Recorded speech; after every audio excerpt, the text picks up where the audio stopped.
pawn, but the black rook there is actually trapped. Yeah, he's not taking it, is he? He's going into a bit of a think, is Hikaru Nakamura, and as much as he would like to take it, that is very, very few viable squares. This is awkward as heck for him right now. I don't know. What is going on? And what a miss by Magnus there. You know, he's still thinking about it. He sort of almost pre-moved this idea. He could have just gone in with the rook. That pretty much would have been match over, game over. Grabbed that pawn on b7, pushed his own pawns. But instead, thinking that that h4 square was actually the h3 square, giving a check to the white king. But Hikaru, he still can't grab the pawn on f4. It is still completely winning for Magnus. And I think he knows it. If you're judging this game by the facial expressions of both players, they both seem disappointed with themselves right now, but for very, very different reasons. And it's rook g4 that ends up getting played. Hikaru, his eyes were looking up. That's either at the clock or at the resign button. The white rook is coming in. The black rook takes that pawn anyway, but now white goes pawn hunting himself. 2 pawns to 0 on that left flank. They're going to stream forward now. There's even some flashy tactics. Rook takes f7 is a check to try and trade the rooks off. There we go. Magnus takes it. A knight fork incoming. It's going to be a knight endgame. We've seen a few before, but 3 versus 1 in terms of pawns. Hikaru is done. Resignation. There we go. Magnus Carlsen wins game number 1 of one who's under 2 minutes as well, right? Magnus up on the clock there. So Hikaru feeling the pressure. Is he going to try? And you know, that expression by Hikaru, we've seen it before against Wei Yi as well. When he starts, when the panic sets in, when the realization that the opponent has counterplay comes in, Hikaru, he needs to keep his nerves. King d7. Magnus has blundered. Bishop to b4 now. Oh, wow. Moving the bishop across would have been a winning move. The black knight would have been under too much pressure. He misses it, Hikaru. We've repeated the position. He can go back and find it again. Will Magnus blunder? It's a second opportunity. He needs to find this move, bishop to b4, and then he will be taking the black knight and winning this endgame. But Hikaru's panicking. Cannot repeat. 1 minute. He goes for a draw or he goes to win. He needs to play this move, bishop to b4. He needs to find it to strike back in this match. But look at his face. It's almost like he doesn't see it. I think he's about to repeat. Hikaru, don't do it. Don't do it. This is your chance. Play on. One more win. A one more win for Hikaru Nakamura. Black can save a bishop by taking this pawn. They will be able to trade. The white rook, though, is going to go grab everything. That will be a winning endgame, an easy win for Hikaru. He's running out of time, though.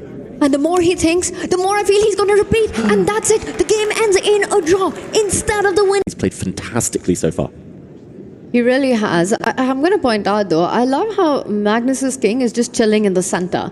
You know, it's surrounded by his own pawns, but it's also playing a key defensive roles to exactly those central pawns, knowing that if any check happens, it might be game over, but any check is far away from that. And as I said, he tries to get it back to safety, sort of passing the ball to Hikaru right now, and Hikaru comes in with another plan. You know, it's all about the A file. I think he wants to get his queen over to b7, assist it to bring the rook and start attacking the white queen from a8 and give those very important checks. And hang on a second, because the white queen is going to be the first piece to infiltrate, and the Silicon does not like that at all. We are now trapped behind enemy lines. Look at Magnus shaking his head. The white queen has no way home. It's going to be sitting on that silly square for the rest of this game.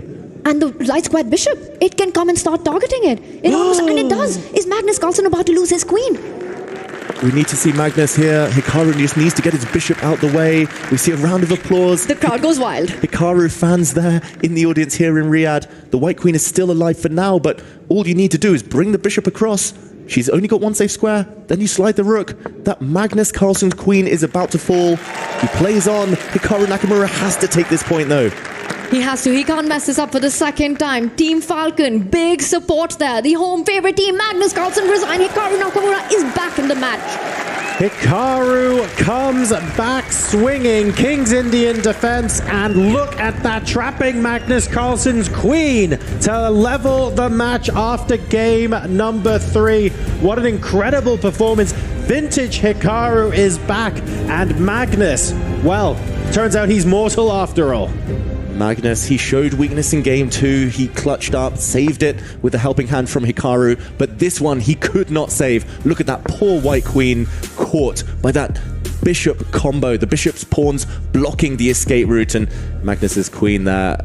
I've very rarely seen him blunder in those circumstances, Tanya. This is what Hikaru needs to do more of. Those dynamic openings, those complicated lines. And what better way to make a comeback win against the king of chess by winning his queen? Beautiful, very appropriate as well. These two fantastic warriors battling it out. But Hikaru, he's going to feel on top of the world. That was two separate victories there. That was a victory over the board, and that was a psychological victory. We have broken the duck. We have shown that we can come back. Pawn, there's a check, and if the white king shuffles to the side, checkmate on h1, game over. If the white pawn takes, Magnus there silencing the audience with a finger to the lips there, but pawn takes would allow the b pawn to run forward. Magnus looking very, very confident now. That might just immobilize the white rook, win the white rook. We might be about to see a decisive result. That is an incredible move by Magnus. What a stylish way to finish this game off. And you know, that smile on his face, I think that wasn't just silencing the audience for now. He heard that applause in that last game. He knows the crowd is rooting for Team Falcons right now. This is his reply to that moment. Wow, Magnus versus the Falcons. He's the last one standing in Team Falcons' way here at chess at the EWC. He takes a pawn, Hikaru Nakamura. It's a pawn race, but Black's pawn so much closer to promotion. He just needs one more piece to help shepherd it forward. You absolutely love to see it, don't you? Magnus taking time out to raise a finger to his lips for the audience. Queen comes in to try and shepherd the pawn to safety. That is it. We have the victory. Magnus Carlsen goes 2.5 to 1.5 up in this semi. About it, isn't he? He's going to play this. Look at him. I don't know. He wanted the draw. And a draw it is. All right, game number 5 of this semi-final is in the books, but you saw the scores on your screen. Proper blitz territory now. Hikaru Nakamura brings out his knight. Material is level. 4 pawns versus 4 pawns. But that's c4, which is just 3 steps away from becoming a queen. Tying down Hikaru's rook on c1. This is about to get tricky. I think it's advantage Magnus just simply because of that passer.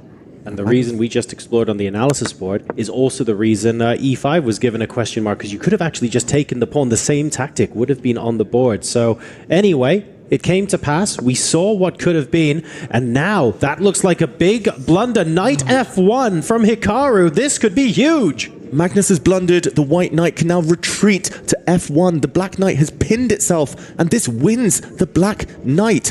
Magnus has blundered. He's going to react. He's just lost a piece in one move. He can't believe it. And the crowd, they're supporting Hikaru. They know he's about to win. He's found the move. And now the queen can jump into the attack, triple down on that knight. You pin it and you win it, and Magnus Carlsen cannot believe it. Wow, the black knight doomed, tied up in knots. Magnus is reacting to the crowd. I think he can hear what's going on. So much applause now. Hikaru Nakamura is about to strike back on demand and force Armageddon. Team Falcons fans, they're going absolutely wild. And Hikaru Nakamura, he's about to get this done. He is taking the world #1 to an Armageddon. He's won a knight. He's done the hard work. There are no tricks in this position. Hikaru wants to go up to the top of the board, trade off queens. Magnus is about to resign. He's going to confirm the Armageddon. There we go. Nakamura pounces when he sees the tactics in his favor. The